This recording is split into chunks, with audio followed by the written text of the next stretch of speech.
Namaskar, my dear friends. So we were seeing CAN transceivers. In this CAN transceiver series, what we will be seeing is we will be seeing device overviews, design processes, and the circuit implementation. So our target device will be ATS6560 in this time. Since we have already seen these two devices, which were MCP2551, which was not recommended for new design. The advanced one is MCP2561 FD and MCP2562 FD. Then we will be seeing most advanced one, which is ATA6560, that is produced by Microchip Technology. Okay. So as you can see, we have ATA6560. It is in the package of SOIC as well as DFN package. Okay. So let us see the device overview first, and then we will understand how to implement the circuit for this particular CAN transceiver. So what we are going to see is it is a very high speed CAN flexible data rate transceiver, okay, with standby as well as silent mode features. Okay. So there are two variants. One is ATA6560 and one is ATA6561. Okay. So 6561 is having a standby mode and 60 is having silent mode feature. Okay. Now, if we see some of the features, so if you can see it is fully ISO 11898-2 standard as well as SAE J2284 compliant. Okay, and this is having CAN FD ready. The communication speed is up to 5 Mbps. Okay, so this is the advantage. Like other ones where MCP2551 was up to 1 Mbps. Okay, then MCP2561 was 2 Mbps and this is up to 5 Mbps. So that is the biggest advantage. Now if you see, we have low electromagnetic emission and high electromagnetic immunity as well. Then we have differential receiver with wide current common mode range. We have silent mode, receive only. We have remote wake up capabilities via CAN bus, so remotely you can wake up. Okay. Next is we have functional behavior predictable under all supply conditions. Then we have transceiver disengages from the bus when not powered up. Okay, so when it is not powered up, transceiver will not be engaged in the bus. Okay, we have RxD recessive clamping detection. We have high ESD handling capabilities. Okay, on both the bus pins, that is CAN high as well as CAN low. CAN high and CAN low. It has very good electrostatic discharge handling capabilities. Then we have bus pins protected against transient in automotive environment. We have transmit data dominant timeout function. We have under voltage detection on VCC. Okay, so if VCC supply pin is there and supply pin was 4.5 volt to 5.5 volt range. Okay, so if the voltage supply is less than 4.5 volt, then what will happen? It will have ULVO, that is under voltage lockout. Okay. It is also protected from CAN high, CAN low short circuit as well as over temperature protection, and it is having AEC Q100 qualified as well as AEC Q006 qualified. Then the packages, as I already told you, we have SOIC and we have VDFN package. Okay. Now, very important thing that we have to understand about this particular CAN transceiver IC is what are the applications of this IC. So automotive application, industrial application, even aerospace, it is very much used, medical application and consumer application. Okay.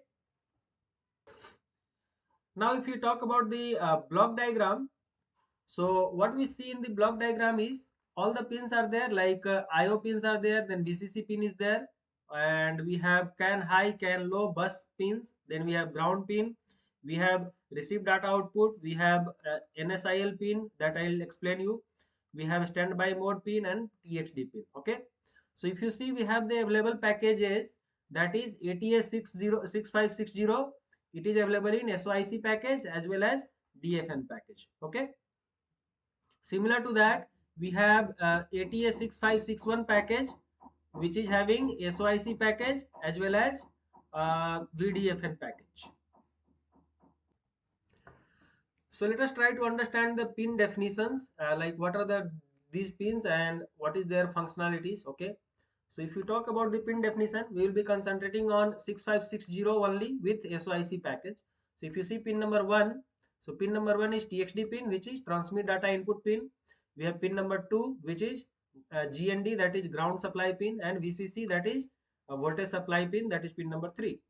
We have pin number 4, which is RxD pin, that we have already understood. This is receive data output pin.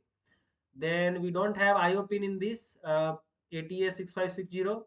We have pin number 5, which is NSIL pin, that is silent mode control input pin. Okay, so whenever this will go low, this will be active, that is it will make the IC silent. Okay. We have pin number 6 and 7 as usual with other ICs as well.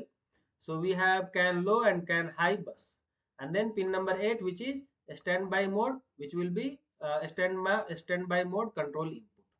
All right. So we are familiar with the pin configurations. Now we will talk about some of the operating modes. So as we have already seen, suppose we have to talk about the mode. In normal operating mode, the what will happen? If you see a standby or definition, it will be low, NSIL it will be high, then TXD will go low and it will be dominant mode. Similar to that, TXD will go high, then it will be recessive mode. Okay.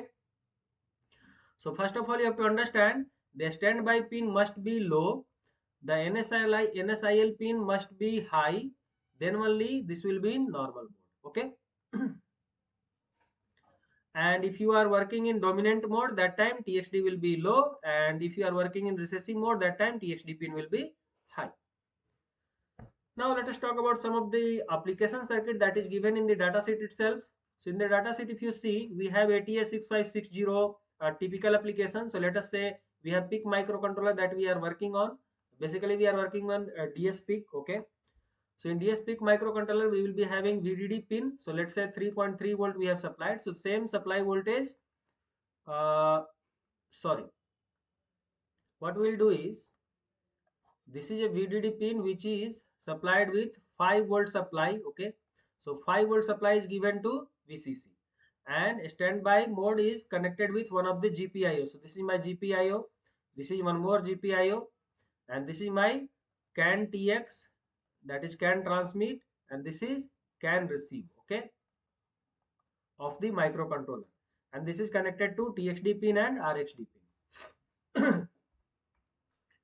We have CAN high bus and CAN low bus. Now it is connected in different manner. What is happening is, here it is 60 ohm and 60 ohm, and they are connected with series and through a capacitance. Let's say it is around 560 picofarad. Okay, and this is going to your CAN high and CAN low terminals. All right. So this is very simple design. We'll try to implement this. The same thing is working in our client, like application as well. Let us see one more application with 6.1. Okay. So ATA 6561 is one more, which is having IO capabilities as well. Okay.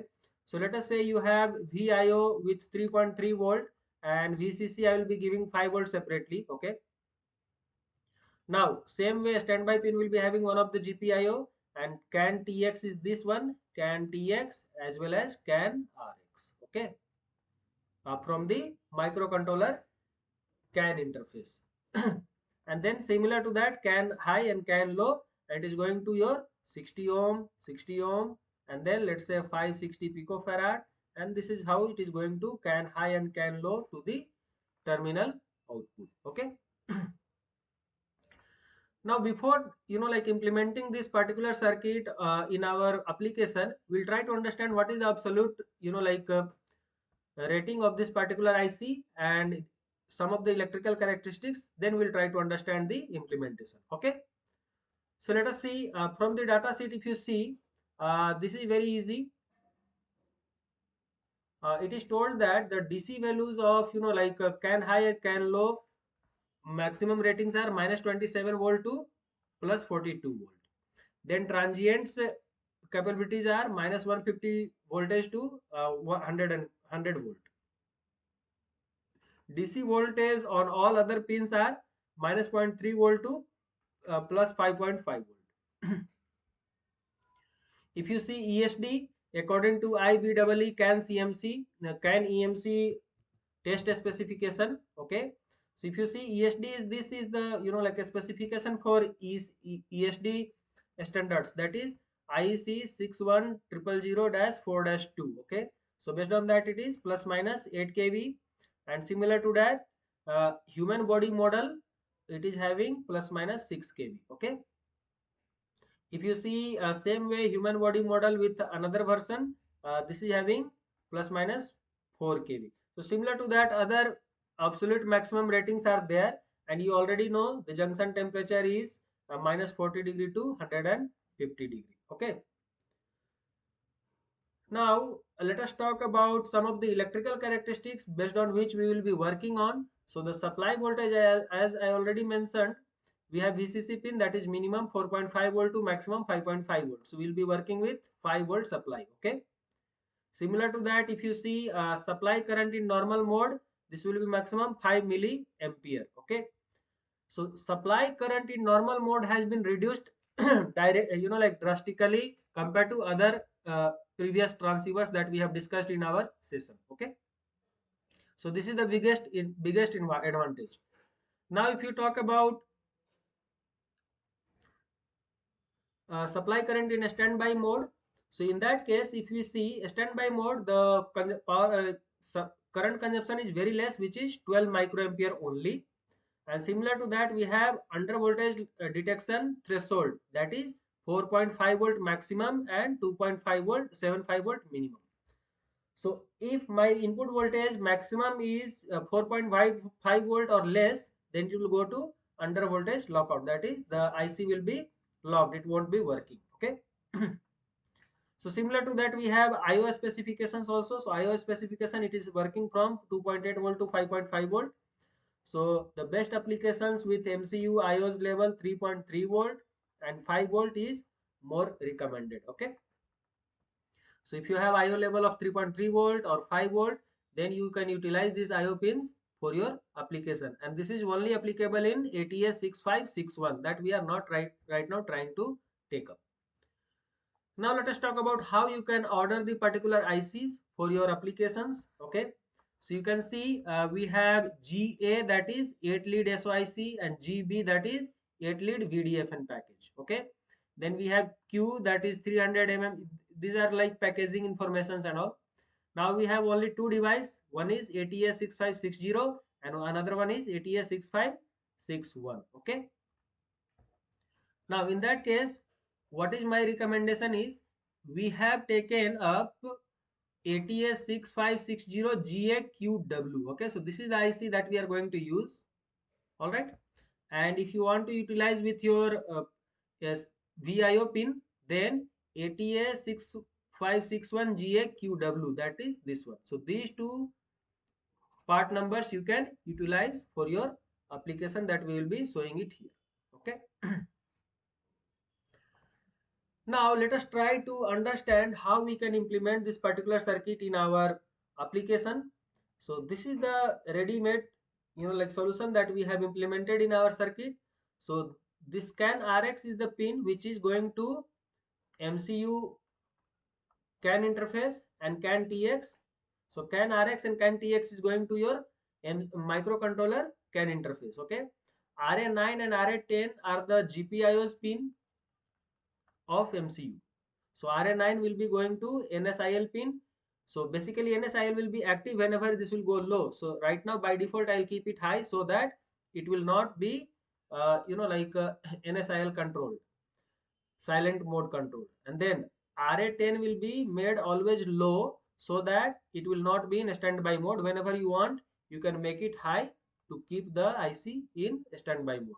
And if you want to have silent mode control, you have to put the NSIL pin low. Got it? So this is your RA9 and this is your RA10. Now coming to the fact that supply voltage, so supply voltage I have kept 5 volt.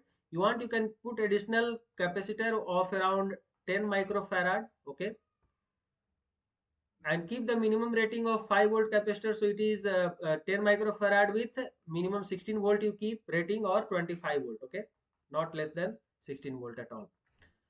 Now we have CAN high pin and CAN low pin. So I have put one 120 ohm resistance, and this is for impedance matching, and this is going to your CAN low and CAN high pin of your D-sub connector of 9 pins. Okay, so this is the D-sub connector that is connected, and you can see pin number 6 and pin number 3 are grounded. So this is the proper connection for your CAN transceiver. Another approach that you can utilize for this particular IC implementation is, instead of directly connecting to 120 ohm between CAN high and CAN low, what you can do is you can connect in series like 60 ohm and 60 ohm, and then you take out a junction with one capacitor that will be, let's say, like 100 picofarad, or like based on the working, you can go as high as 560 picofarad. Okay, and as I mentioned you just now, like we have connected 100 1.1 microfarad as well as 10 microfarad bulk capacitor as a power supply. Got it? So this was all about the implementation of this particular CAN transceiver, and this is the most advanced one with little bit higher speed, which was 5 Mbps speed. Okay, so alright guys, if you do have any questions regarding the CAN transceiver IC implementation in your application circuit, then you do let us know your questions or comments in the comment box, and we shall be able to come up with your answers. Alright, thank you.